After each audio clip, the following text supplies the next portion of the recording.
My ex-wife showed up to our divorce hearing pregnant. She thought it would secure her a payout, until the judge asked one question. You ever sit in a courtroom and watch someone dig their own grave in real time? Because that's exactly what my ex-wife, Jessica, did. I should have known she'd pull something. The entire divorce process had been a disaster. Delays, tantrums, nonsense filings, just to waste my time. If she had put half as much effort into our marriage as she did into making my life hell, we wouldn't have ended up here. But when she walked into that hearing pregnant, I almost laughed.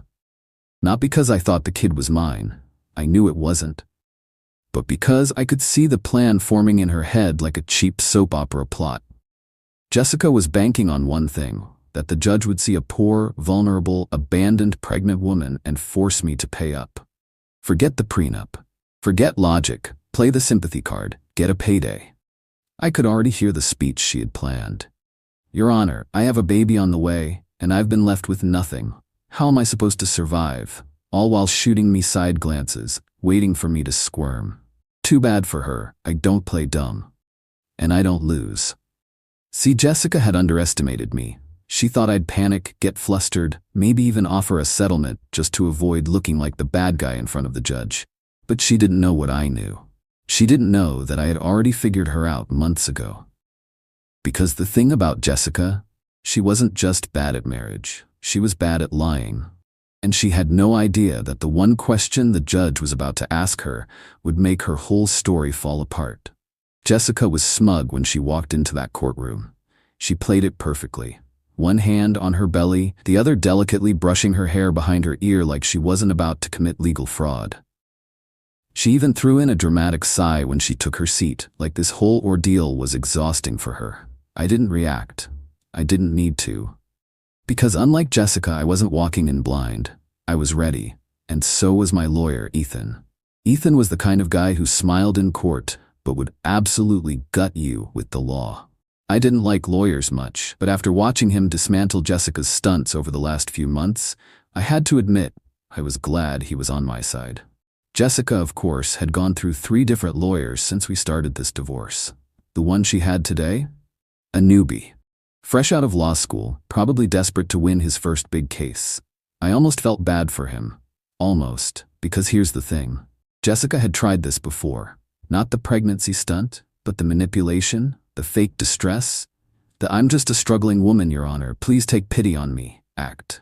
And unfortunately, some people bought it, including my own mother. A week before the hearing, my mom had called me. "Just settle," she said, voice laced with exhaustion. "You don't want this dragging on forever." I pinched the bridge of my nose. "Mom, she's not getting a cent. That's why we had a prenup." "She's pregnant," she pushed. "You really want that on your conscience?" I almost lost it. "This isn't my kid." Mom hesitated. "Are you sure?" I wanted to laugh. Was I sure? Mom, she cheated on me, repeatedly. I caught her. I paused. "Besides, you know what the worst part is? If I actually thought this was my kid, she wouldn't even need to pull this stunt. I'd be there. I'd take care of them. That's the difference between us. She schemes, I take responsibility." Mom went quiet. Then she sighed. "I just don't want to see this get uglier." It was already ugly, but I promised her I'd handle it, which brings us back to today. The judge walked in, and the hearing began. Jessica's lawyer launched into a sob story immediately. "Your Honor, my client has been left in an impossible situation. She is pregnant, unemployed, and struggling due to the emotional and financial strain caused by this drawn-out divorce." Jessica sniffled on cue. I didn't even blink. Ethan waited patiently, letting the theatrics play out. Then he stood up. Calm, controlled, ready. "Your Honor, while we certainly sympathize with Miss Parker's situation, we must clarify a few things before proceeding. First and foremost." He turned to Jessica's lawyer. "Who is the father of this child?" And just like that, Jessica visibly stiffened. I knew that question was coming. Jessica didn't. See, she assumed the court wouldn't question her pregnancy, that she could waltz in, look vulnerable, and walk out with a fat check. But legally, her pregnancy was only relevant if I was the father. Her lawyer froze. Then weakly, "My client believes it is the petitioner's." I almost laughed. Believes? Ethan didn't even flinch. She believes? So there's no proof? Jessica shifted uncomfortably. The judge's eyes narrowed. "Miss Parker, have you had a paternity test done?" Jessica's mouth opened, closed, opened again, trapped. I just assumed. You assumed? The judge repeated, unimpressed. Miss Parker, is there any evidence to suggest the petitioner is the father? Her lawyer looked like he wanted to die. Jessica looked pale. And I leaned back in my chair, enjoying the show. At this point, Ethan was ready to finish her off. Your Honor, we have strong reason to believe this child is not my client's. He pulled out photos, taken 2 months after Jessica and I separated, of her on vacation with another man, holding hands, kissing, clear proof she had moved on. And then, the final nail in the coffin. Ethan slid medical documents across the table. Additionally, we have subpoenaed Miss Parker's recent medical records, which show that her first confirmed pregnancy test was months after she and my client had last been together. Jessica's face crumpled. Her lawyer looked at her, realizing she had never told him any of this. The judge? He let out a long sigh and shook his head. Miss Parker, this court does not take kindly to deception. Given the evidence, there is no basis for financial support. The prenup stands. You will not be receiving alimony or additional compensation. Boom. Jessica gasped like she had been physically struck. But, Your Honor. This hearing is over. Done. Jessica sat there, frozen. The judge's words were still hanging in the air, but I could see it happening in real time, her brain scrambling for a way out. This wasn't how she thought today would go. In her version of events, she was supposed to cry, look pitiful, and leave with a fat monthly check. Instead, she had been publicly exposed. Her lawyer wasn't even looking at her anymore. He was staring at the floor, probably re-evaluating every decision that led him to take this case. Meanwhile, Jessica was gripping the edge of the table like she could somehow hold on to the last shreds of her scheme. And then, the tantrum started. Jessica's last desperate attempt. But, Your Honor, Jessica blurted out, her voice high-pitched. This isn't fair. I'm about to have a baby, and he just gets to walk away? The judge exhaled sharply, rubbing his temples. He was done. Miss Parker, he said firmly, this court does not make financial judgments based on emotional appeals. Your pregnancy has no legal bearing on this divorce unless paternity is established, which, based on the evidence provided, it has not been. But, the judge held up a hand. Enough. Jessica snapped. She turned in her chair, whipping her head toward me. You're really going to do this to me? To your own child? There it was. The final gamble. Even after being publicly humiliated, she was still trying to plant doubt. The courtroom went silent. Then I smiled. A slow, amused, merciless smile. You really want to do this, Jessica? I leaned forward, voice calm. You want to go on record accusing me of being the father? Because we can get a court-ordered paternity test right now. Her face twitched. She had nothing. She knew she had nothing. And in that moment, so did everyone else in the room. The judge didn't even bother responding this time. He simply turned to the clerk. Adjourned. Done. Jessica had lost everything. But it wasn't over yet. The hearing was over, but I wasn't done watching her fall apart.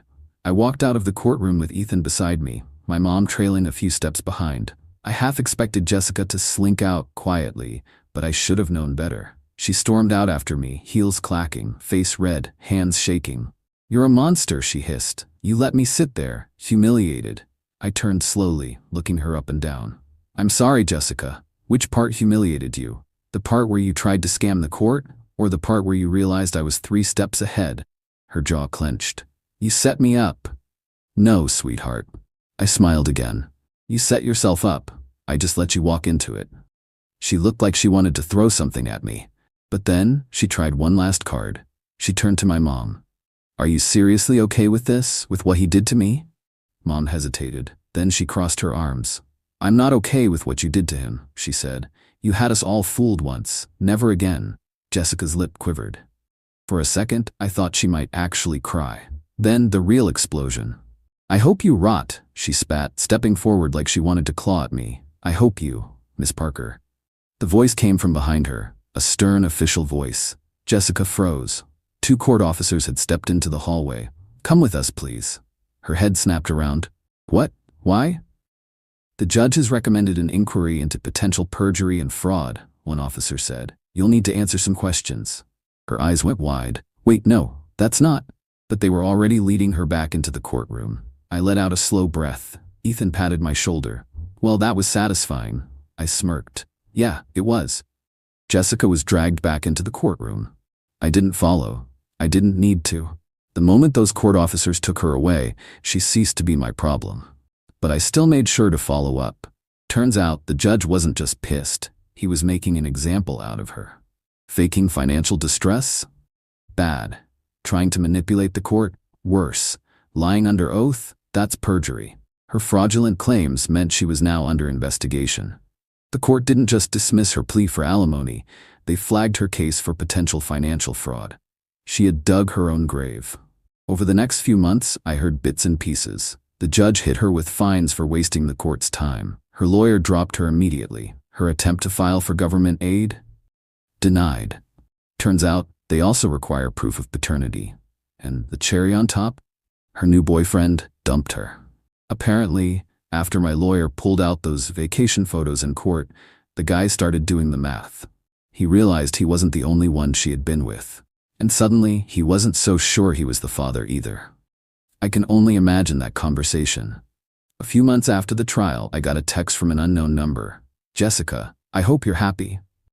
I stared at it for a second, then typed back, I am. Thanks for asking. Then I blocked the number. I didn't need to hear from her again. She had spent years trying to manipulate, control, and milk me for everything I had. But now, she was alone. And for the first time in a long time, I was free.